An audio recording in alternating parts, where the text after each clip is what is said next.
Tonight, we are learning more about the moments that led up to the deadly shooting and the explosion in Brentwood. It appears Officer Arkell was ambushed. Bobby Sisk continues our team coverage now from the crime scene, where investigators are still working tonight. This neighborhood behind me is still closed tonight. The ATF, State Fire Marshal's Office, and state police have been combing this residence. It is such a complex charge scene. Their work here could take until Friday, maybe longer. This as we learn a lot more about Michael Nolan's past.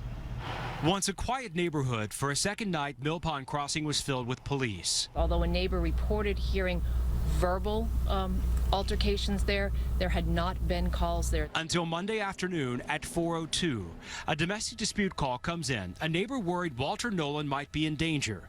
Officer Steve Arkell was dispatched. He arrived at 4:10 and was fatally shot shortly after. Almost immediately, witnesses indicate that they hear what is described as 3 volleys of gunfire. 4 minutes later, Fremont officer Derek Franick pulls up. For safety reasons, he cuffed Walter Nolan, unsure of what was going on.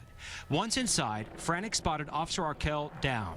Assistant AG Jane Young says that's when he, too, was met with gunfire. That gunfire drove him from the front of the house to the back of the house, where he was able to escape off the deck, and he went to the tree line. More than a half hour later, 4:47, smoke began rising from the house. 5:49, this. The duplex exploded. Once the fire was out, Young says Officer Arkell's body was found at the back of the house.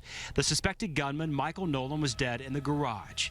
We spoke to his former girlfriend, Kelly Forrest. I was really shocked, but at the same time, it didn't surprise me. He even pulled a gun on me before, and that's what ended our relationship. That was 1996. Nolan, according to investigators, has no criminal past. Autopsy results are pending to determine exactly how he died.